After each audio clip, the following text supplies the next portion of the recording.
Պարոն Նահապետյան, քաղաքական կոռուպցիայի դրսևորումներից մեկն է, բայց ձեր զեկույցում ես որևէ կերպ չհանդիպեցի որևէ դեպքի, թե գրավոր, թե բանավոր ներկայացրած, որը կգնահատվեր որպես քաղաքական կոռուպցիա։ Եթե սխալվում եմ, կխնդրեի ուղղեք, եթե դեպքերը ես չեմ նկատել, իսկ ինչ է քաղաքական կոռուպցիան, ես դասագրքային ձևակերպումը տամ, դա պաշտոն զբաղեցնող անձանց հիմնականում գաղտնի կերպով անձնական կամ նեղ խմբակային շահերով պայմանավորված այնպիսի քաղաքական որոշումների կայացում է, որոնք ուղղակի կամ անուղղակի կերպով նպաստում կամ ողջամտորեն կարող են նպաստել քաղաքական բնականոն զարգացման խախտմանն ու խոչընդոտմանը։ Հիմա բոլորիս հայտնի է, որ վարչապետը SMS հաղորդագրությամբ պաշտոնից ազատեց ԲԴԽ նախագահին, պատգամավորների դիմեց, ներքին գործերի նախարար, քննչական կոմիտեի նախագահ, հակակոռուպցիոն կոմիտեի ղեկավար, որին փոխարինում եք այսօր դուք։ Հիմա այս ամենը քաղաքական կոռուպցիայի դրսևորում է, թե ոչ, այդ SMS-ների հաղորդագրությամբ պաշտոնից ազատվելու հրահանգ տալը քաղաքական կոռուպցիայի դրսևորում է, թե ոչ,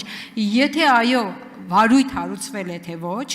ինչ ընթացքի մեջ է, եթե ոչ, ինչպես կհիմնավորեք, որ ոչ այդ սահմանումն էլ այդ սահմանման համատեքստում եւ եթե ոչ նաեւ որն է ըստ ձեզ քաղաքական կոռուպցիան, ինչպես կբնութագրեք քաղաքական կոռուպցիան որպես հակակոռուպցիոն կոմիտեի ներկայիս ղեկավար։ Շնորհակալություն, Տիկին Գյուլերյան, նախ նշեմ, որ քաղաքական կոռուպցիա հասկացություն հակակոռուպցիոն կոմիտեի համար չկա։ Կա կոռուպցիոն հանցանքներ, որոնք նախատեսված են քերական օրենսգրքում։ Ձեր կողմից նշված քաղաքական կոռուպցիա տերմինը քերական օրենսգրքի որևէ տեղ մենք չենք հանդիպում։ Բնութագրումը դուք տվեցիք, ես չեմ կարող այդ մասում որևէ բնութագրում տալ։ Նաև նշեմ, որ ձեր կողմից նկարագրված արարքների մասով էլ ես կոռուպցիոն որևէ հոդվածի հատկանիշ ամենայդեպս այս բանին չտեսա, շնորհակալություն։ Խնդրեմ արձագանք։ Այսինքն ԲԴԽ անկախ մարմնի նախագահին